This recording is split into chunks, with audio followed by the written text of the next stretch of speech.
Okay, so thanks for waiting, everybody. We're going to go ahead and get started. I'm just going to start with a little bit of an introduction before we get going. First off, just to welcome everybody to this webinar. My name is Rachel Telford. For those of you who don't know me, I am CFWF Vice President and President of the Eastern Canada Farm Writers Association, and I'm going to be acting as moderator for this session today. CFWA, as many of you know, was originally scheduled to host the CFWF conference in Windsor this September, but as a result of COVID-19, we had to postpone that conference into next year. But we discussed a number of topics and ideas that we could use during that Saturday professional development session that's normally a feature of the conference. And we thought, why don't we take some of those ideas and turn them into webinars that would be of interest right now for all the CFWF members, just to give them that little bit of, ability to get together for some learning and professional development as a group. So I do want to note that in addition to today's webinar, we do have a webinar arranged for August with dietitian Jane Dummer, and she's going to talk about new food trends, how consumer habits have changed during COVID-19, and how Canadian farmers can leverage that new interest in local or in some of the new food trends that we're seeing out there. So that's been scheduled for Wednesday, August 12th at 1 p.m. Eastern. So please watch your email for additional information on that webinar, as well as the link to register for that one when it comes up in August. Now, today's webinar topic is farm safety and agriculture writing. And I'm very pleased that we have 3 guest speakers today. They're going to talk about different aspects of safety. As journalists and communicators, some of us live on a farm, some of us visit farms regularly, some of us visit occasionally. But COVID-19 has really changed our ability to interact the way that we used to and actually get on farm if we don't live on one. And it's brought about some new health and safety measures that we all need to be aware of. However, beyond that, even day to day, before COVID-19 and after COVID-19, obviously, when you visit on farm, you do need to think about the dangers that are present. And some of us might not know how to do that. So we thought that this would be a good topic to cover in terms of assessing the risk and what do we need to know when we do go on farm. Another part of our role, though, as journalists and communicators is how do we talk about farm safety and how do we report incidents or injuries or deaths that happen on a farm, as part of our communications, especially those of us who, have either weekly or monthly publications. So that's why this webinar, as you may have noted in the description of it, we've broken it into 2 parts so that we can cover sort of both of those aspects of farm safety. So first, we're going to start with Robert Gobile and risk assessment on farm. Robert is the Agricultural Health and Safety Specialist for the Canadian Agricultural Safety Association. But before I hand it over to Rob, I do want to remind everybody to please keep your microphones on mute. If you have a question that comes up during Rob's presentation, please enter it into the chat feature, and I'll be monitoring that to bring it up at the Q&A session after Rob's presentation. We will open it up for people to actually have a discussion and ask questions of Rob after his presentation, but if something pops into your mind or you're just not comfortable asking a question, please feel free to use the chat function and I will ask it on your behalf during that session after Rob's presentation. So I will hand it over now to Rob. Thank you, Rob, for joining us. Thanks, Rachel. Hi, everybody. Happy to be here. Just give me a second and I'll get our presentation loaded up here. Rachel, it says I'm unable to share my screen. Norma, can you address that? You should be able to click share screen and have it go.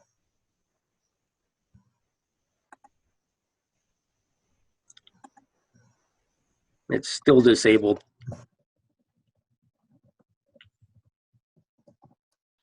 Rob, I've made you a co-host, so you should have some more powers now. Perfect. Okay, bear with me, folks.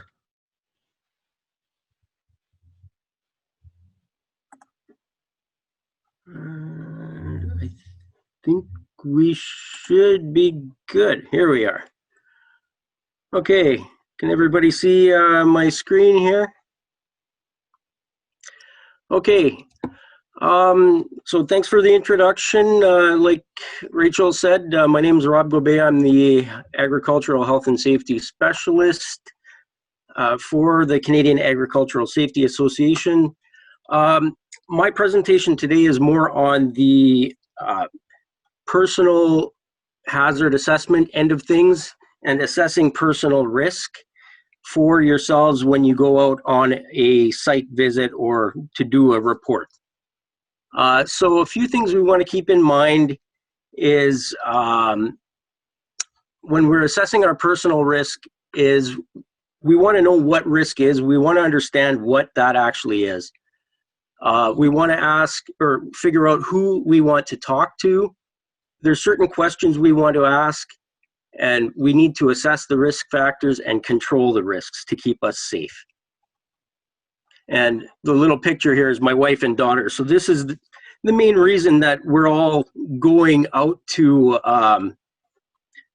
a site. This is the main incentive for us to get home safely, right? So first question, what is risk? Again, we want to better understand what risk is in order to keep us safe.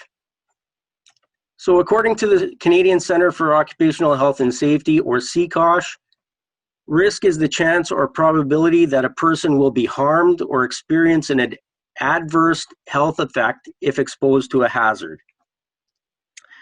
Pretty straightforward stuff, but there is actually a difference between a risk and a hazard. So a hazard, according to CCOSH again, is any source of potential damage, harm, or adverse health effects on something or someone.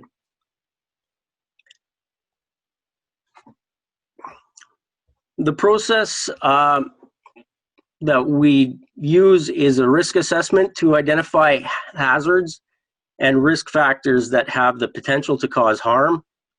We want to analyze and evaluate the risk associated with the hazard, and we want to determine appropriate ways to eliminate, control the hazard when the hazard cannot be eliminated. Okay, in order to get home safely at the end of the day, we want to ask certain questions and talk to certain people. So we cannot be expected to automatically know what hazards exist in the location we're visiting. There's certain people we'd want to talk to. Those would be some examples. This is not all inclusive, but some examples would be our employer or supervisor, other co-workers who have visited the location or similar locations, the property owner, as well as the farm manager. Those are the guys with their feet on the ground on site. If you have contact to them ahead of time, by all means, those are the best people to talk to.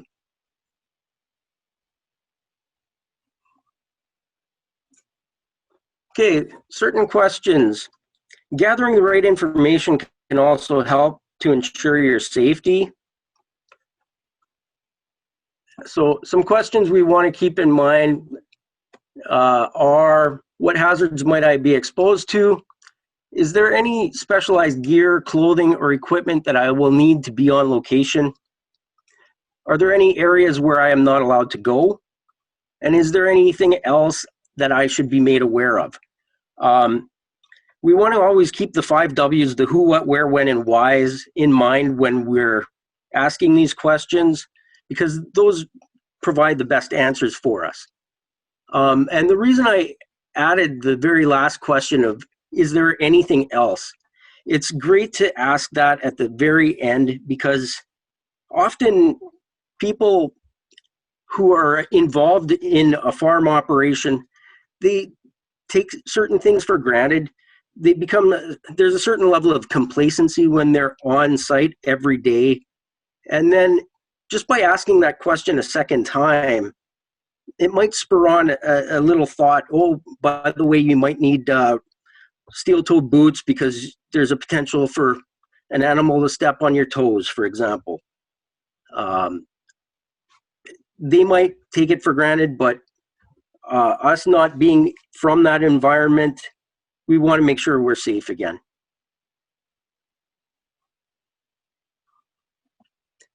Okay, assessing risk factors.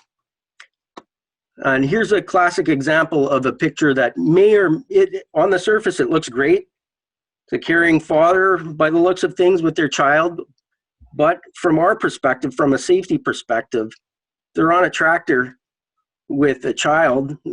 First of all, that child is not buckled into a proper seat. And it's probably not the most appropriate picture to be posting, even though it looks cute. So, assessing risk factors, once we have an idea of the hazards and risk factors, we need to analyze and evaluate the risk and determine appropriate ways to eliminate or control the risk when the hazard cannot be eliminated. Kind of redundant from a previous slide, but it just means we're one step further down the tree here. So in order to analyze and evaluate the risk, we need to look at certain factors involved. That would be the likelihood of exposure, the severity of harm if we are exposed to a hazard, as well as we may want to factor in the frequency of an exposure if it applies to our situation.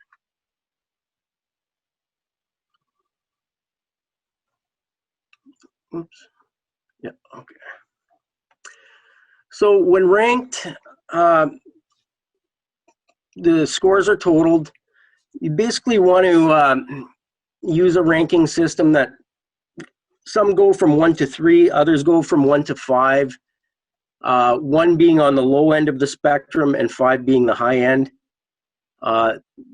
So the higher the total score, the higher the risk, and the higher the priority to implement risk controls, which I'll talk about briefly coming right up. So this would be a typical risk matrix. On the left-hand side, we have the likelihood, and on the top, we have the consequences or severity. And what I like about this risk matrix is it has a certain level of explanation on the rankings. So, for example, the likelihood of number 4, it could easily happen, or it could happen once a month. At least it gives you a guideline for consistency. It's not just a arbitrary evaluation based on your opinion at the time. It gives you something to measure on a consistent basis from one scenario to the next as well.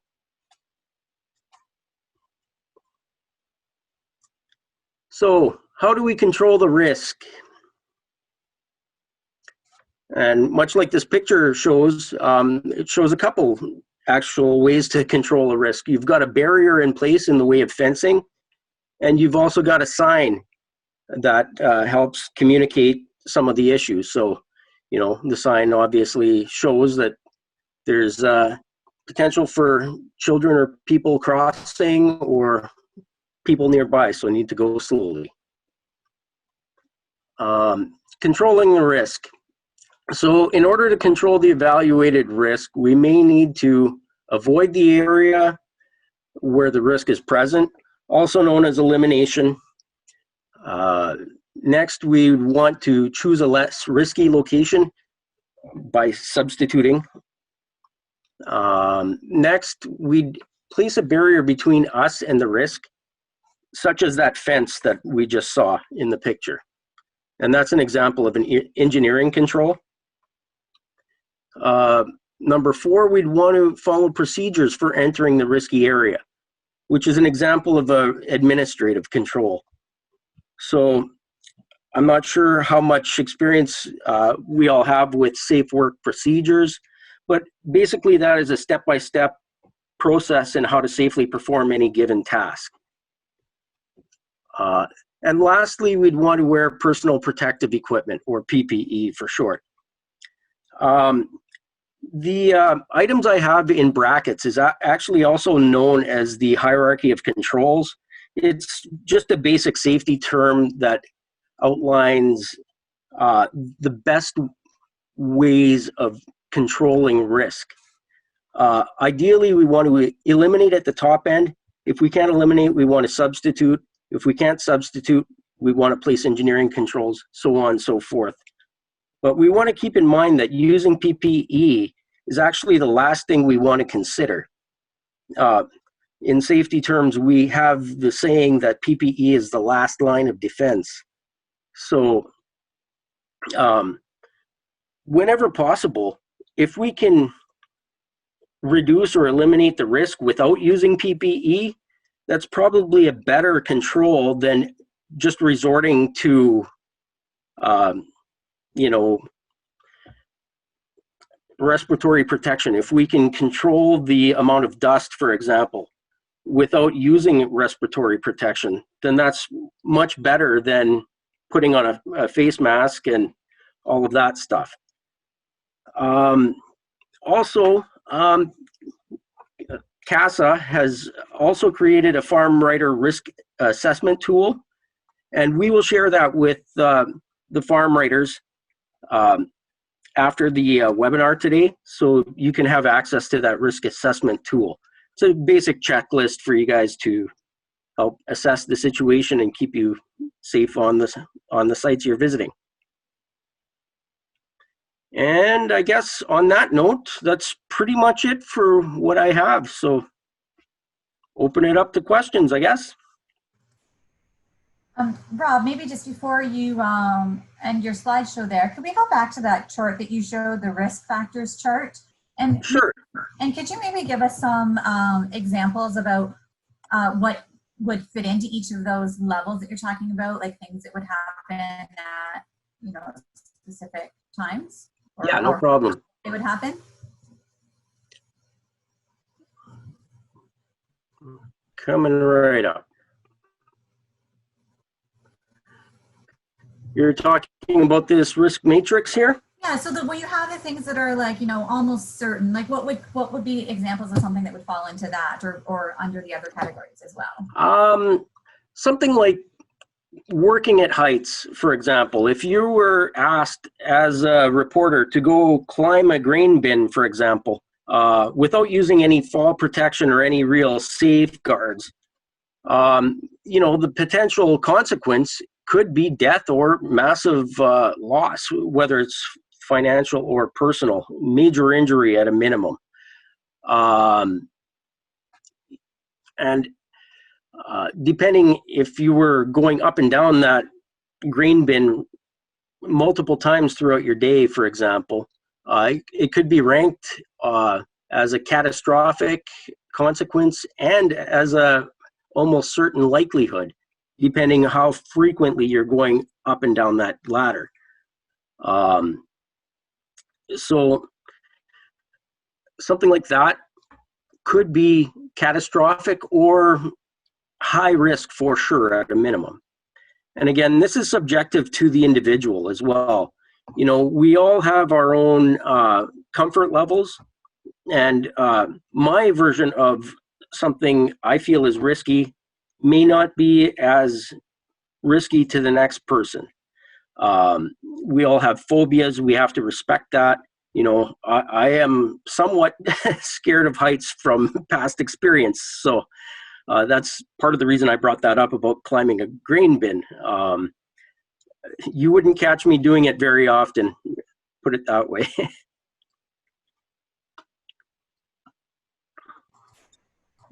And now you mentioned personal protective equipment being sort of the last line of defense. And that's really struck me because I guess I would never have thought of that, right? Because that's sort of the first thing that we think about. We're all used to, Yep. wearing steel-toed boots or perhaps being passed a pair of earplugs if we're going into someplace noisy. But, are there those certain things that we should maybe be prepared with, say in the trunk of our car if we're visiting a farm that, if we're in these situations that we might, need some equipment for? Or are there any sort of other, I guess, maybe a list of go-to items that we should think about? Yeah, for sure. Some great items that you guys may want to consider having just on hand, ready to go if you need them, would be a pair of safety footwear, CSA approved steel-toed boots, for example. Safety eyewear, hearing protection, potentially a high-vis vest as well. I'm assuming you guys are, for the most part, staying on ground level. I don't think there's any working at heights or any major risk activities in an elevated or below ground location. But the basic PPE, as well as if you can find them, N95 masks. Of course, there's been a lot of discussion lately about respiratory protection thanks to COVID. But if you can't find an N95 dust mask, you can always resort to a half-face respirator. Although if you're conducting an interview, that might be a bit of a challenge using a respirator. So that would be another control you'd want to have. If you're wanting to conduct an interview on site, for example, where there is a need for respiratory protection, maybe you'd want to reconsider that. If you're interviewing someone face to face, you'd maybe want to go in a different location away from that respiratory hazard where you don't need the respiratory protection. Just go to a different room in the farmhouse or in an office location and conduct the interview there. If anybody has any questions, again, feel free to put it into the chat, or if you want to unmute yourself and ask a question, or raise your hand if you're on video, and I'll keep an eye out for you. Anybody has a question? Cheryl? Oh, hi. Hi, Rob. Hi, everyone. Thanks for taking my question. Can you hear me okay? Yep. Yeah. Okay.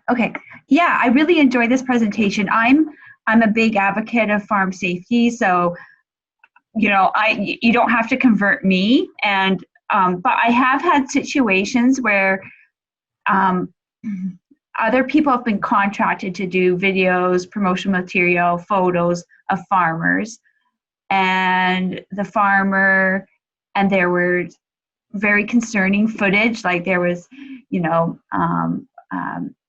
teenage kids walking on the roof with no fall protection, tractors without the roll bars, and I sent it to AgSafe here in BC, and she gave comments, but there wasn't a lot of appetite to change it. There wasn't a lot of appetite to change the footage, and that's just a concern I have. I think as farm writers, we understand the importance of safety, but it's the people outside our circle that don't see the importance. And I'd love to send them some kind of resources, like the importance of all media showing good safety practices. So I don't know if there's an answer, but that's just kind of my comment and experiences. So maybe from that, Cheryl, Rob, perhaps you can mention, like, what are some of the common hazards on farm that non-farmers might not think about? As Cheryl was mentioning, we have contractors going out to take video or something that they might not be aware of, or that they might not realize, well, you shouldn't really be taking just a video of that. Like, what are some of the most common hazards that people should be on the lookout for that maybe they didn't think to ask about? Or farmers, sometimes they're just into it day to day, they might not realize that they should flag it for somebody. Yeah, that's right.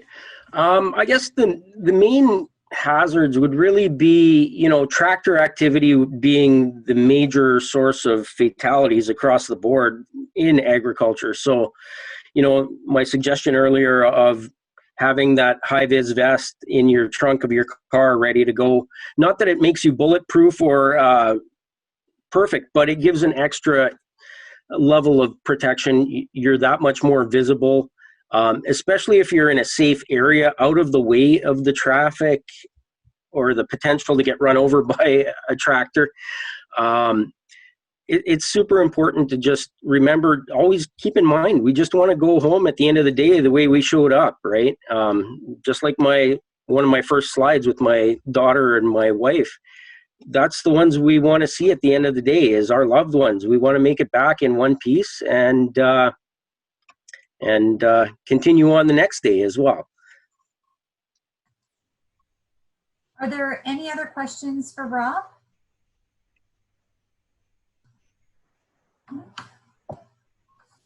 Okay, so seeing none, we can always go back to Rob again at the end. If people do think of questions, you can add them to the chat, or we can come back to them at the end. Thank you, Rob, for talking to us. I think Cheryl's question, though, also leads well into our next portion of this webinar, focusing on reporting on farm and about farm incidents. And we're going to start this section with an introduction by Robin Anderson. Robin is the Canadian Agricultural Safety Association's communication coordinator, and she's a CFWF member as well, which is great. And then she's going to pass it over to Marcia, who is a project scientist and the agricultural youth safety specialist at the National Children's Center for Rural and Agricultural Health and Safety. I did have to read that off my paper because I would not have remembered that, in Marshfield, Wisconsin. So I'm going to welcome both of you, but a reminder again, now that we're returning to the presentations, for everybody just to stay on mute, use the chat box for your questions, and we'll open up for discussion at the end of the presentations again. So Robin, over to you. Hi there, can everyone hear me okay? Yeah, okay, great. Sorry, I'm having a bit of technical difficulties, and I had to join via audio. So I'm going to share my PowerPoint here. Can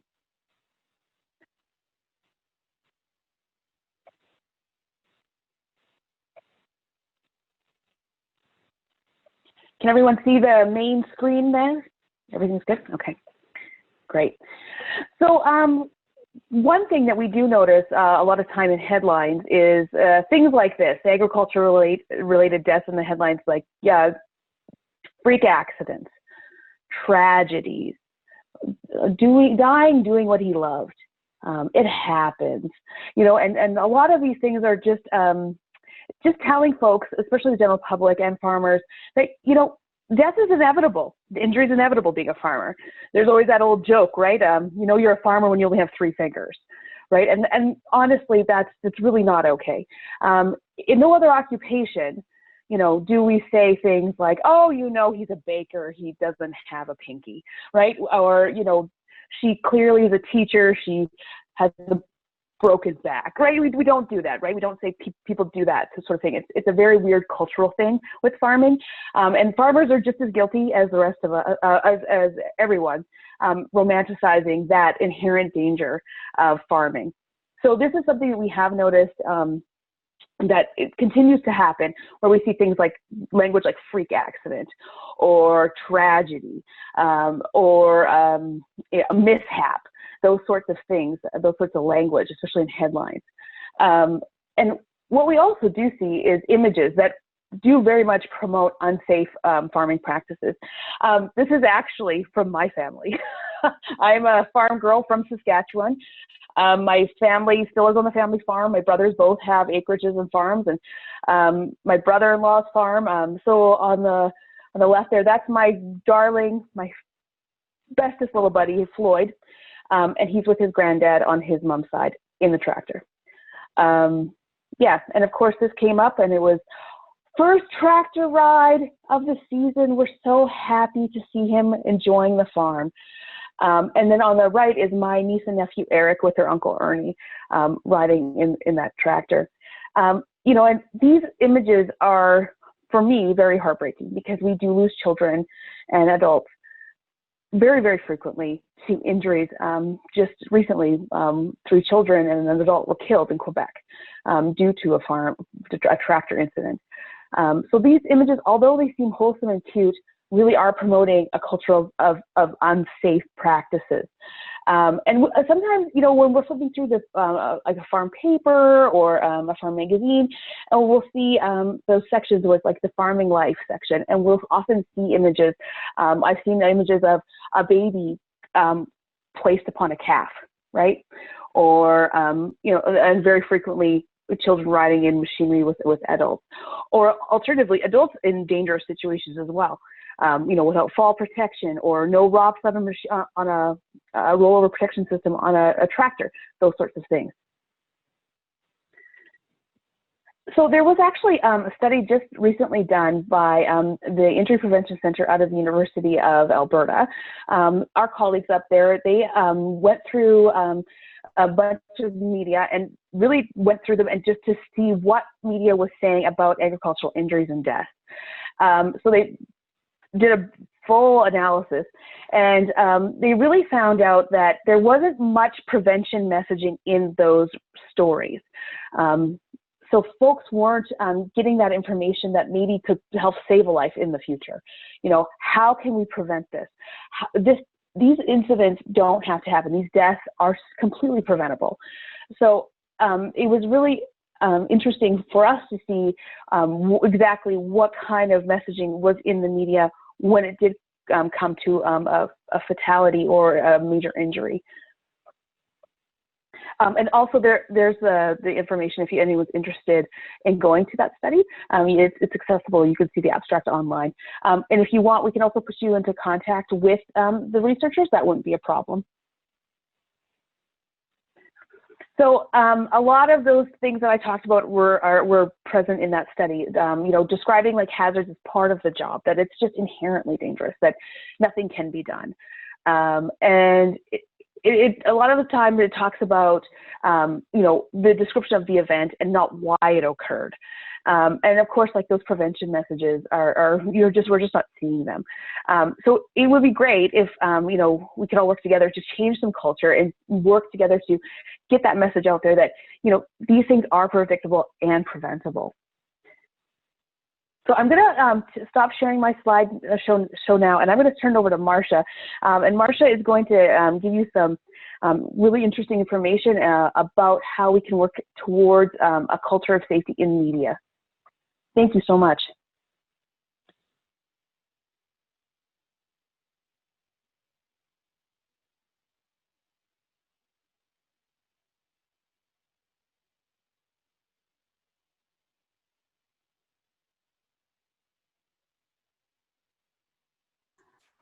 Okay, can everybody hear me okay? Okay, so my name is Marcia Saltzwiedel, and I am a project scientist with the National Farm Medicine Center, National Children's Center. And one of the pieces of information that we have to share as we deal a lot with media in our arena and in our daily work is what we call the media guidelines. And so this presentation is going to be based on the information that's contained in those media guidelines, and we'll actually provide you with direct links for those so that you can see how to access those when we get to the end of this portion of the presentation. So, but the first thing that I want to talk about a little bit is, why does it matter what we depict in the media? What difference does it make? Why should, you know, what's the big deal? We hear that sometimes. Well, part of the issue that we deal with is the fact of raising awareness. We all know that agriculture is a very hazardous industry, but what a lot of people don't realize is kind of what both Rob and Robin already talked about, is that there are ways to prevent and even to predict a lot of these incidents. And so if we can raise the awareness that these things are preventable to a point they're even predictable that it's going to happen, then maybe we can actually help prevent some of these incidents. It's also important to understand causation. And unfortunately, there's not a lot of good reporting on incidents and injury incidents, especially when it's dealing with smaller children, because there's not a lot of required reporting on those particular incidents. So sometimes media will be the only story or the only depiction that we have to go by. And so if the media report doesn't include things like, was the child an extra rider, or was the adult riding a tractor that had a rollover protective structure on it? So if those types of details aren't in there, then it's very difficult for us to understand what caused the incident and therefore how to prevent future types of incidents. There's also, the media is very powerful when it comes to establishing norms. Okay, whatever people tend to see depicted in the media is sometimes what they think is the normal, or it can become the normal. If they see something over and over and over again, they just start to think, well, this is the way it is and there's nothing we can do about it. Or they start to think this is okay because everybody's doing it. And neither of those may be true, but it's something that can be caused by repeated exposure to those types of things. It's also important to break unsafe traditions.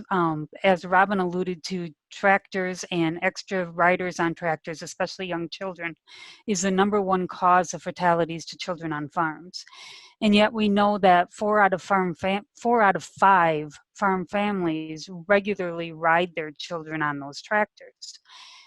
Simply because when you ask them why they do that, well, it's something that my dad did, my grandpa did, my mom did, I did it as a child, and it's a tradition, but it's something that we need to stop promoting, and the media has a lot of power in being able to help us break those unsafe traditions as well, and to prevent future incidents. So if we can get more of these media articles and these injury accountings to include prevention messages. Yes, this is what happened. This is what caused the incidents. We had a tractor rollover. Unfortunately, the farmer died. There was no rollover protective structure on the tractor, but we do know that if rollover protective structures are on tractors, it will prevent death 99% of the time if the seatbelt is used with it. So if we can get that type of prevention information included in these media articles, then we have the potential to be able to prevent these types of future incidents. So what I want to do is just kind of give you a little bit of follow-up information or some pictures and some actual do's and don'ts, both for graphics and for pictures and also for text. So Robin showed you these pictures and she talked about, how they were so cute and how everybody's like, oh, it's the first tractor ride of the season. We see this a lot in media. We see it a lot on social media especially, but we do see this also in photos, in newspaper articles and online articles. And people think that it's really great because they're really cute. But even though something's really cute, when you publish them, it really does promote those unsafe practices. And so it's important that you always stop and think before you use a picture, are we showing young children in a work site? And are we potentially promoting an unsafe practice? And instead, we need to make sure that these kids are depicted in like safe play areas or in a child care situation or someplace that is not in an active farm work site. Another thing that we see a lot visually is extra riders. And I mentioned previously about the extra riders on the tractors. ATVs are fast gaining ground as an injury causative factor for children and even adults as well. And a lot of that is because of the fact that we have multiple people on these ATVs.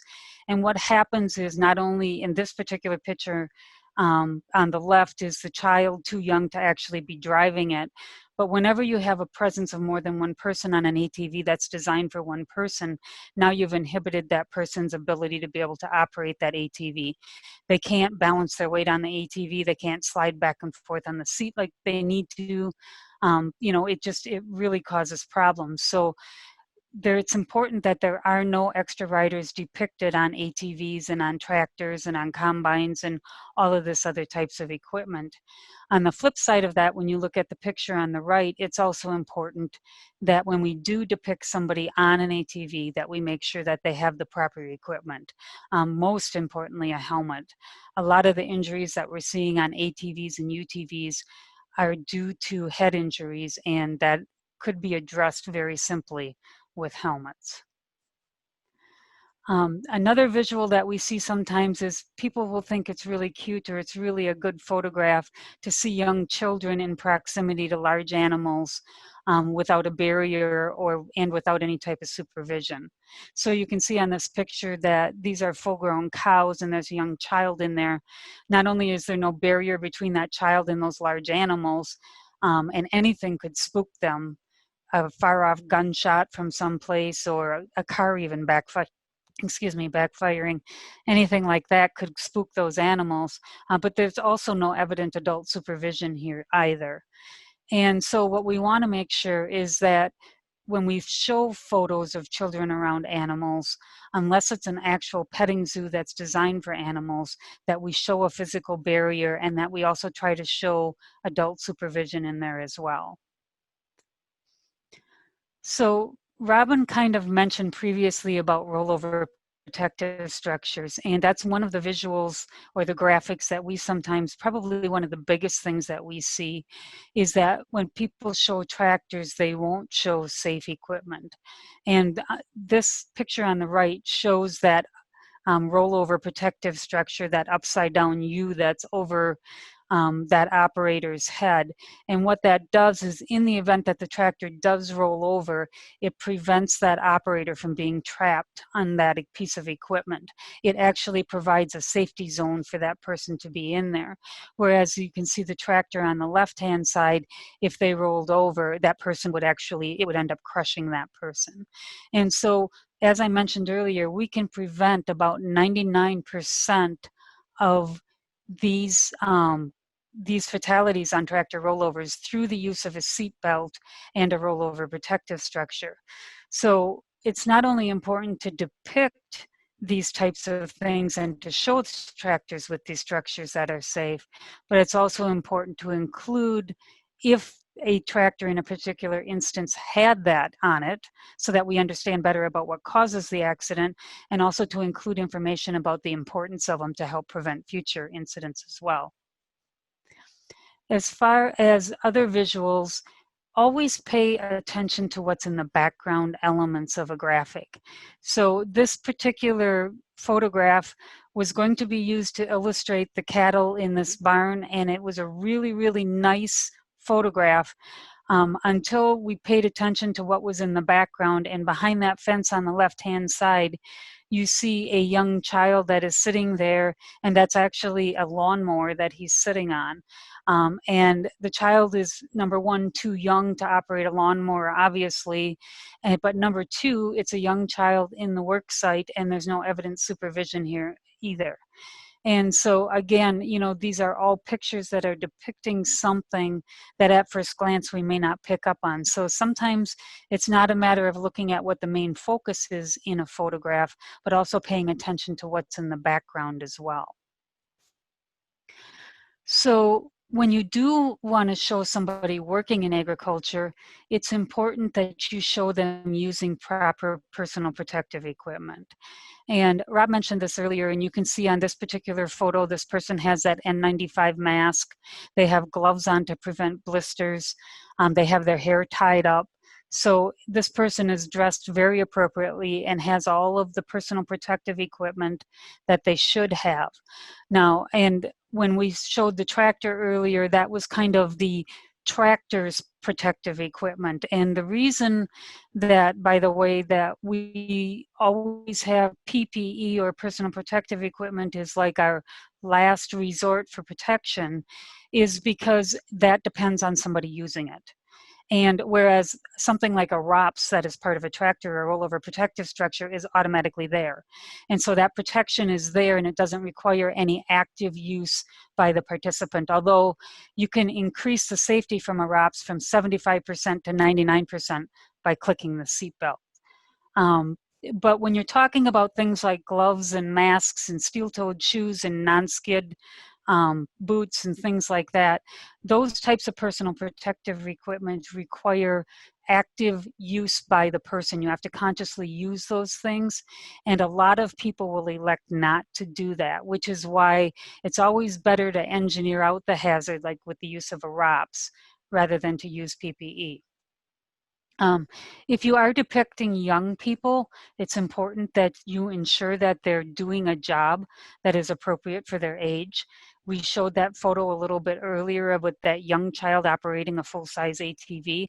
Obviously, that child was much too young to be doing that job or to be operating that equipment. So we need to make sure that not only does the person have on, say, for instance, a helmet if they're operating an ATV, but that also if it's a full-size ATV, that it's an adult, a 16-plus-year-old operating it. And then you need to ensure that whatever they're doing, that work is being done safely.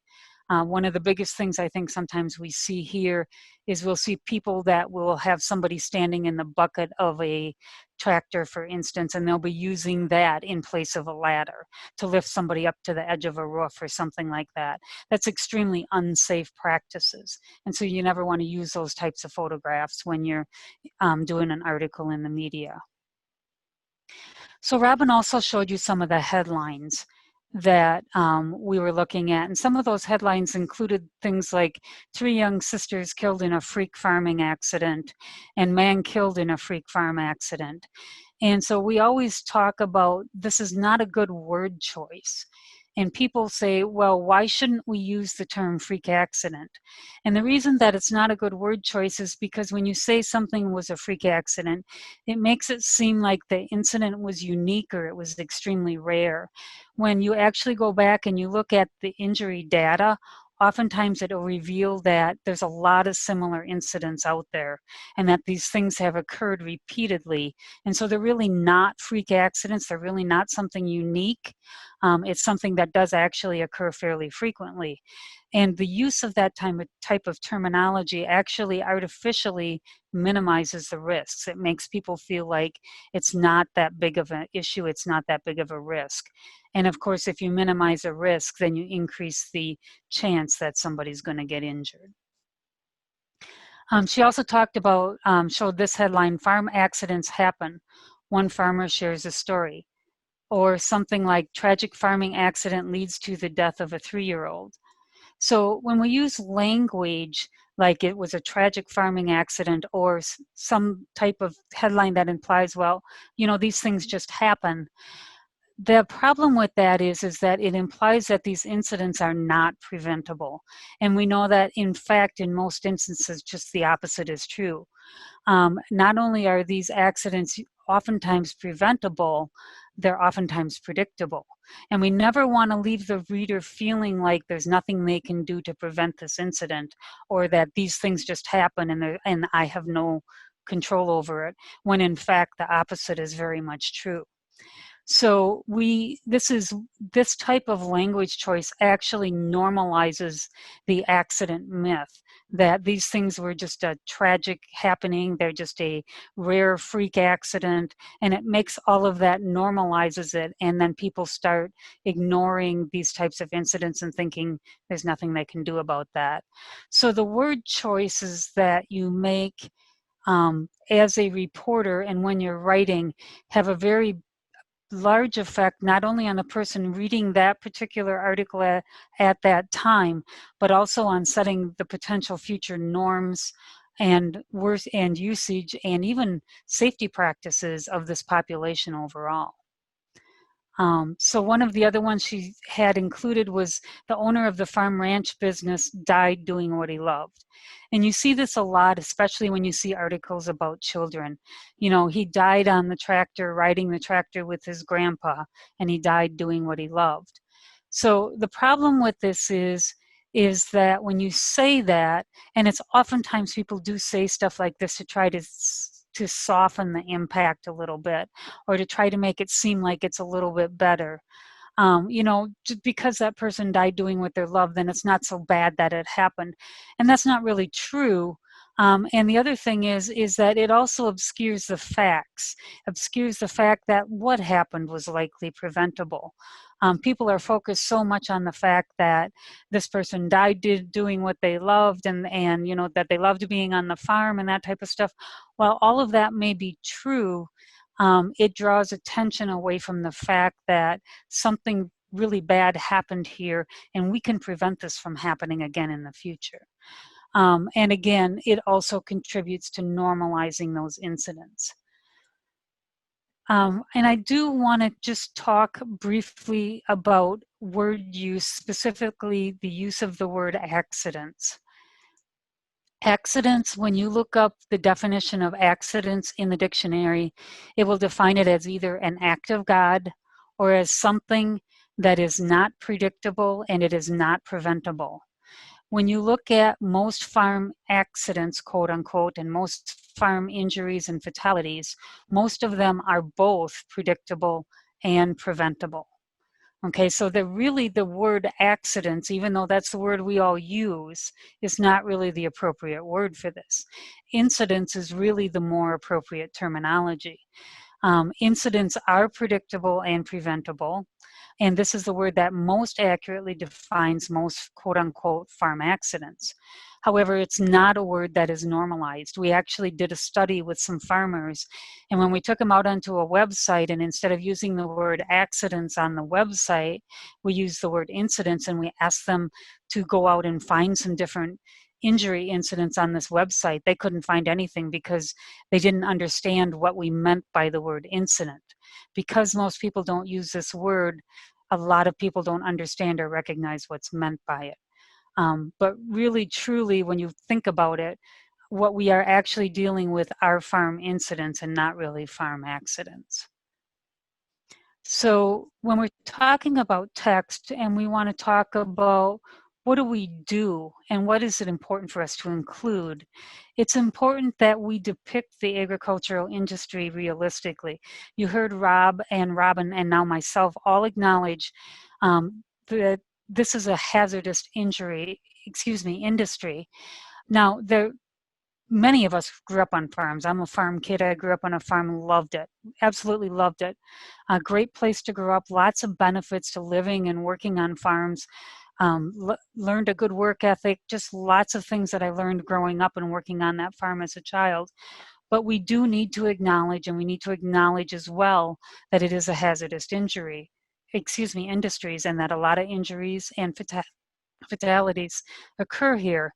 And then to kind of jump on top of the fact that we're handling these really huge pieces of equipment and we're unpredictable animals and a lot of the other high risk factors that we're dealing with, we also have a industry that has high stress due to unpredictable factors. So the farmers actually have it piled on them when you start adding in things like you can't predict the weather, you can't predict always what the crop prices are going to be. And so you have all of these high hazard industry with all of these other stress factors piling on. And so it's important that we acknowledge this when we write these articles and we don't present this really rosy picture of agriculture as this really bucolic industry that is just fantastic and nothing bad ever goes wrong there. So yes, definitely very beneficial place to be and important to acknowledge those benefits, but it's also important to be realistic when we depict that, when we depict the industry as well. We talked a lot about talking about what causes the incident. And again, if people don't understand what truly caused the incident or what factors contributed to those injuries, such as the absence of a rollover protective structure, then you are going to have problems also trying to talk about how to prevent those injuries. And were there safety issues? Did the tractor not have a ROPS? Was there a power takeoff unit that didn't have a guard or a shield on it? Was the person entering a grain bin without a lifeline or without a second person there as an observer? You know, were there safety issues there? So that's important for you to recognize as well and to acknowledge that in your writing when you're writing these articles. It's also important to include how it could have been prevented. You know, these are teachable moments when we are reporting on injuries, reporting on fatalities, or even if you're just doing an article for a National Farm Safety Week or something along those lines. These are all opportunities for us to teach and to promote prevention and help prevent these things from happening in the future. And so it's important that we include resources and places you can go for more information. And as soon as I get done talking here in just a minute, Robin is going to come back on and she's going to talk more about where you can find some of this information. And this is just one of the types of resources. This is our Bury a Tradition poster that talks about it's easier to bury a tradition than a child. And again, this poster is based on the fact that one of our most common unsafe traditions in the agricultural industry is the fact that people like to give young children rides on tractors. And in many families, it is a tradition, albeit an unsafe tradition. Okay. It's also important to follow up on these articles and cover the long-term implications.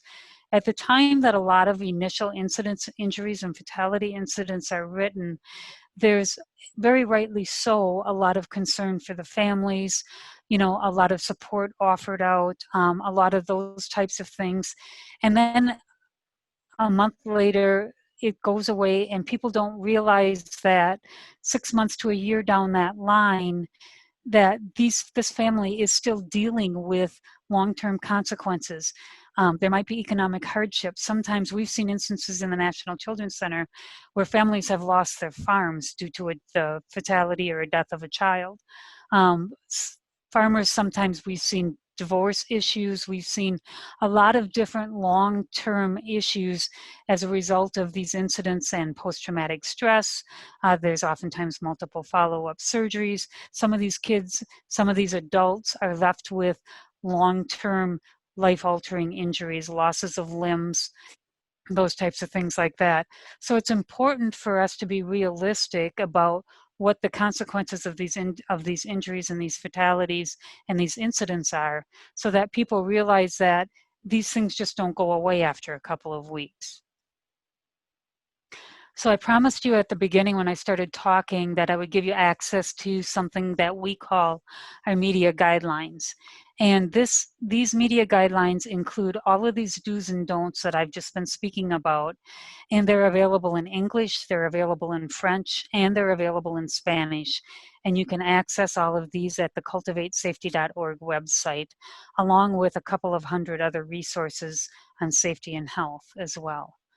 And with that, I'm going to turn this back over to Robin and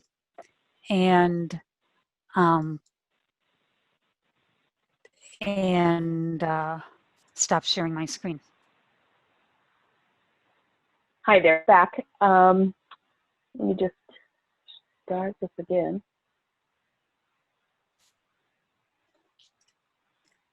There we go. So as promised, we do have a few resources here where you folks can go to find out more information. If you have questions, sometimes I know we've been asked by some organizations in Canada, like FCC, for example, to just review some images that they have been submitted that they'd like to use. And we have no problem doing that. We would be very, very happy to do that at CAFA. So if you ever have any questions about any images that have been submitted to you, to your paper, or as a writer, you just want a second opinion about the safety veracity of them, we would be very, very happy to do that. Not a problem at all. So you can always visit us on our website at casaacta.ca or give us a call. And if you have specific questions about maybe a specific industry, maybe it's blueberry picking or cranberries, or those sorts of things, we can always direct you in the appropriate to the appropriate person that can really answer those questions about prevention messaging, or be that spokesperson if you need someone to talk to a specific sort of a sector. We of course can speak to a lot of sectors, but there are some ones that we don't have that expertise on, but we'd be happy to direct you. Also, Egg Injury News is a really great repository of injury reports. It's from the United States and Canada, and you can search it, and you can look up tractor incidents or children, and it's a very great website that you can go on, log into. If you have any questions about things that, maybe this, well, is this truly a freak accident? Well, how do you know? Well, you can go on there and really take a look, and you can see maybe how many people have died due to grain asphyxiation, or those sorts of things. And it can give you a real good backgrounder on that sort of information. And you're able to go on that no problem. Just have to log in. And then of course, Cultivate Safety is a fantastic, fantastic resource for child and youth safety resources. Safe play areas, youth work guidelines, which are just phenomenal. These are such great resources for families, and also for writing. Sometimes we don't know what the prevention message needs to be, and these will really help you determine that. You can always go on there and take a look and say, oh, okay, so what do children need to be able to do in order to, work with animals? and those things will be able to tell you. And there is a very robust library on child and youth egg safety resources there as well. I think I looked yesterday, and I think there's over 500 resources. So there are plenty of resources out there that, you know, could really bolster your writing or help you out with that prevention messaging. So provincially, where to go? It's nice to have that national focus, if, of course, if you're writing nationally or you have a question for us, but it's also really, really nice to be able to, you know, really focus in on your province and where you're writing for. You know, very specifically, you know, the industry doesn't look the same in BC as it does in Manitoba, for example. So these are some really our partners that we work with that are able to answer a lot of those questions for your provincially. You know, legislation, what are some serious concerns in that province? And these are all really, really great places to go that can really help you out. And of course, we'd be happy to direct you in these to these folks as well. But these are awesome resources and people to reach out to. So just I want to say thank you on behalf of myself, Rob, and Marcia. And I think we're going to throw it back to Rachel for any questions. Okay, thank you, Robin and Marcia. That was a really informative presentation there, and I think it really gave us a lot to think about. We did get one question in on the chat, so I'm going to start with that one from Shannon Van Rays, and it says, I've been sent to editorial photo assignments on farms where literally everything presents a safety risk. So kids and tractors, herbicides, kept in old drink containers, big animals at large. I've even been asked to operate heavy equipment because staff didn't show up. I can't believe you got asked that, Shannon. Are there any questions for raising these issues with farm operators in a way that doesn't lead to conflict? I think that's common. You know, a lot of us are afraid to speak up or say something because, you know, we still want to get our story or still want to get our photos. So how do we raise safety concerns when, you know, we're worried about causing conflict? So if you don't mind, Robin, I'll take the first stab at this. I've got unfortunately got some experience with this, and sometimes the answer to that is you can't, at least in my experience. So what we try to do is there is on the Cultivate Safety website, especially when it comes to child safety and youth safety, there's a 4-page resource child agricultural safety brochure on there. And the child agricultural safety brochure goes through what some of the statistics and the injury incidents are. So for instance, every day 33 kids are seriously injured in the United States, and every 3 days a child dies in an agricultural related incident. The numbers in Canada per farm, through some studies that we've done, are relatively rate-wise the same. So the incidents aren't as frequent because you don't have as many farms, but the rates are relatively the same. And so what we've done, and by the way, the causative agents and the prevention strategies and everything is also relatively the same. So what you may want to do is kind of, before you go out to these farms or any farm at all, is kind of arm yourself with some of the information that is out in some of those resources that Robin just shared. You know, maybe connect with some of the people in your provinces and talk to them a little bit. And when you talk to the farmers, if you can just kind of gently, you know, kind of talk to them a little bit about what their perceptions of the risks are, and ask them if they're interested in being, in learning more about farm safety, and then have a referral ready where you can refer them to. If nothing else, there is a website called saferfarm.org that you can go out on, farmers can go out on, and they can use that to do a self-assessment of their farms as well. So from my perspective, I think the easiest thing to do is to just kind of have those suggestions in your pocket, and so you can kind of maybe gently offer them as an option. I'm just going to pop in there. I'm just going to really just encourage people never to put themselves at risk. You know, you're not responsible for, you know, their farm. You know, you're responsible for your own health and safety at the end of the day, and making sure you get home okay. So I mean, that's, from my perspective, is so important. I know, speaking with farmers, my nephew, who I love and adore, was on a tractor, and he regularly gets put on a tractor. And, this is something and this is my family, and this is something that I talk about constantly.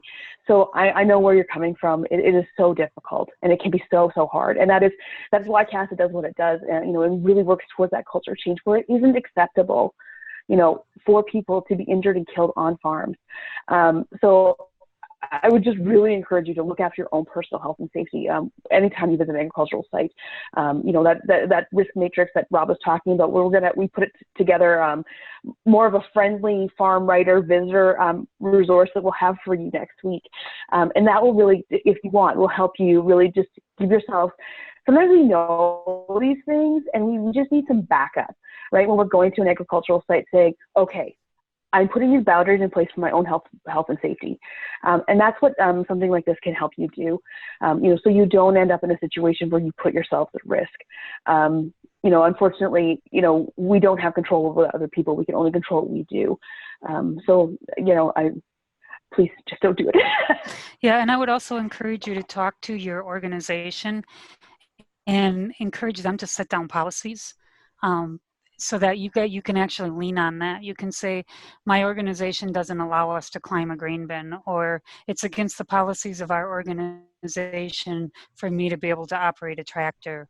And that's kind of a nice thing to have to lean on as well. Yeah, agreed. Sorry. Yeah, at the end of the day, we only have control over our own personal safety. For you guys, the farm writers out there visiting a farm, and you have to keep that in mind. It's your own personal safety, and never forget that you have the right to refuse what you feel is dangerous work. So, again, we just want to get back to our loved ones at the end of the day and go to bed the same condition we woke up in the morning.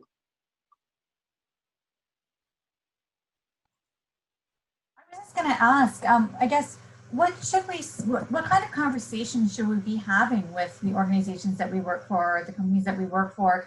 Not only just in terms of, like we're saying right now, with our personal safety when we're out on assignment, but what if they like to use those images of the families on the farm? And how do we address that issue of that culture shift within our organizations that we work for? Because again, that is so ingrained, right? Of showing children or showing things that people might not realize is safety. And I think that speaks to again, even just the farm tradition, right? Organizations have those same kind of traditions. So how do we start that conversation? Cass is always really happy to be the bad guy. We're really, really happy to do that for you. Actually, I'm not sure if you're aware, there was a beautiful, beautiful looking ad that came out this last year for, I think it was dairy farmers, and there was some serious concerns that we had, some serious safety concerns, and we brought it up to dairy farmers and said, hey guys, gorgeous ad, but we were seeing some real serious concerns here. And they were really grateful for us bringing that up, because at the end of the day, I mean, no organization wants to put anyone at risk, and so, there was a really beautiful thing happening with the grain banks, the grain food banks last year, where there was this massive combine event where they combined, I can't remember how many acres for the food banks. And in the video got totally hijacked. The story got totally hijacked by the fact that there were 3 young children riding on top of a combine, not in the combine, on top of the combine. So we were the bad guys, no problem. So if you ever have those concerns, we don't have a problem, bringing that up. And we have brought that up to people before, and we have written to, papers and things like that. When we have seen unsafe practices, we do, send an email or just an FYI, we're seeing this, and we just, and we'd love to offer our services, like I said, with any of that, those questions. Yeah. Also, further to that, as individuals, it only takes one person to be a leader. We always want to keep in mind that we want to lead by example, right? So if we're the one and only person within our organization that is showing farm safety in a positive light, then we're the leader, we're the innovator in our own industry. So it only takes one person to make a positive change, and if we continue on that path, more people will join in as well. Yeah, and if absolutely, Rob, that's a great point. And one of the things, if you want to be that lead person and you want to start that conversation in your organization, I would combine both what Rob and Robin just said and use the media guidelines to start that conversation. And then, as Rob said, you can be the person that that leads the charge on it.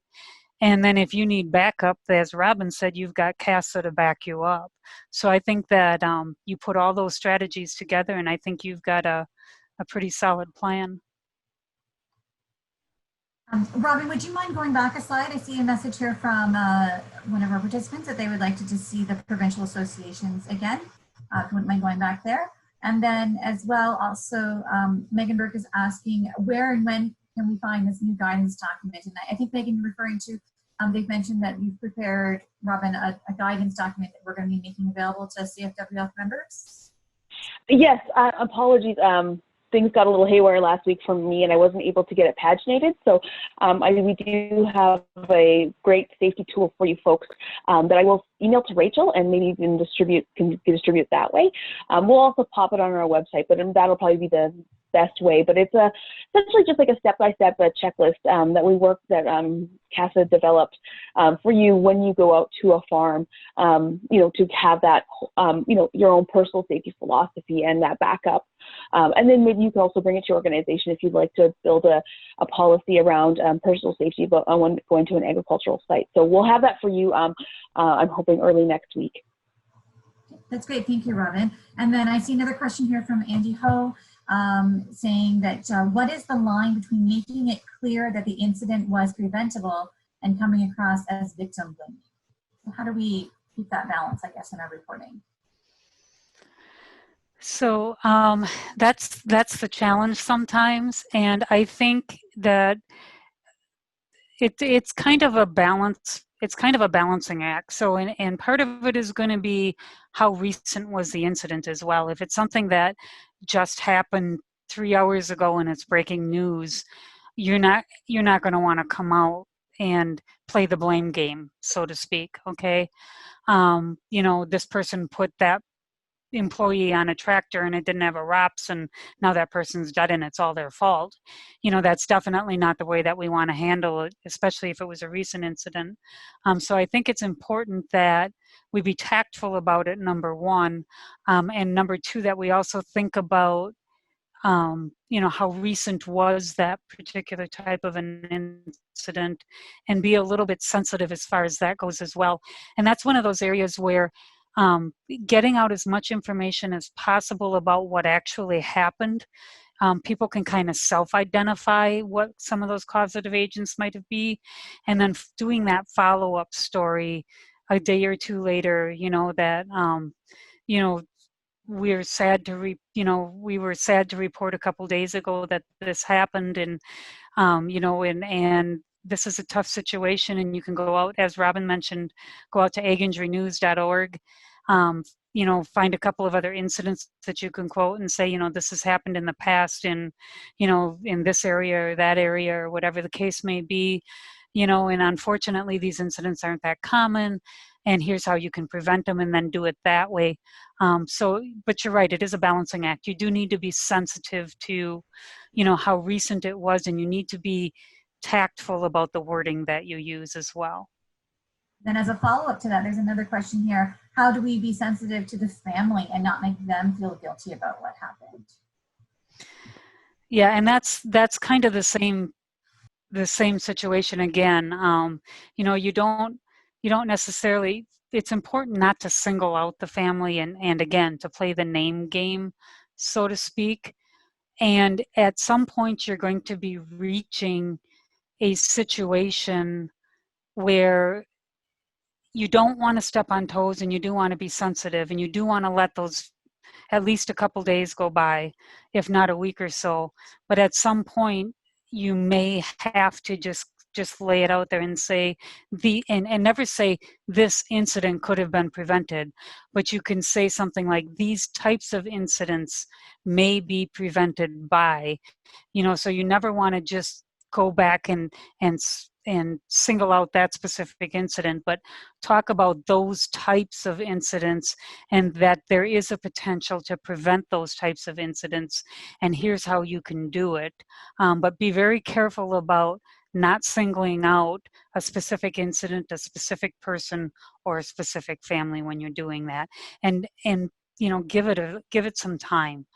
Don't do those types of articles 3 hours after the incidents occurred. One thing that I have seen as well that seems to work is when you talk about an incident and you talk about a program that's working towards preventing those incidents. You could say, for example, the CASA program is, grain asphyxiation, right? And people that get caught in grain, we can talk about the fact that these are realities. People do get caught in grain and people do die because of grain entrapment. But CASA is working towards preventing these injuries by using the Grain Safety Program, the Be Grain Safe program. And that they tell us that these X, Y, Y, Z ways are ways to prevent these injuries from happening. So that's a little bit of a way to soften that blow, to the community and the family, is really talk about, instead of saying, these are all the tips you need to do, is these are the programs that are out there, and this is the information that people can access, and this is what people are doing to help prevent these injuries in the future, right? So using that, and that's where your provincial partners can really come into play as well, because there could be some really great programs, in that province that are happening to, work towards that place where no one is being injured. So that's a nice way to do it as well, is just talk about a program or an organization that's working towards that. And that gives that prevention message as well. That's great, Robin. And you just brought up another thought to mind as well, is that we shouldn't ever go out there and say these things are preventable and not offer a way to do it, not offer a resource, not offer a program. We always need to be able to say, kind of like what Robin just said is a fantastic way to do it. And I'm glad she put it that way, but, always make sure that you offer a solution. We don't want to be pointing out issues and problems and challenges and not offer potential solutions for them at the same time.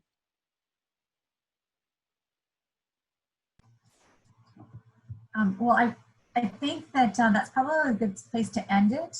We are already coming towards the end of our time. I think we've gone a bit longer than we had intended today, but that was some great conversation there at the end. So I want to thank Robin and Rob and Marcia for presenting today and answering all of our questions. And thank you to everybody for joining us.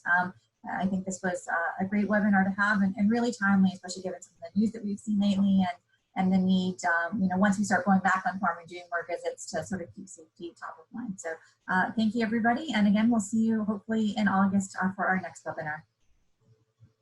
Thank you for having me. Thanks, everyone.